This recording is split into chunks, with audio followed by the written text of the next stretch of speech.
Now we will try to fold these papers. Big, smaller, smaller, smallest.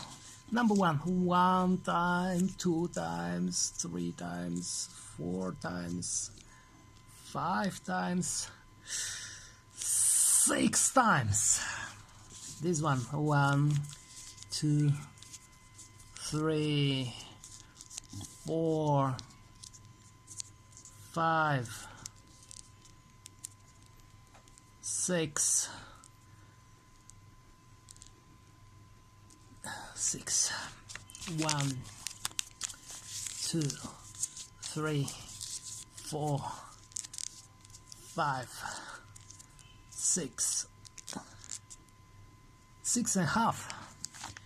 And this one, 1, 2, 3, 4, 5, 6, 7.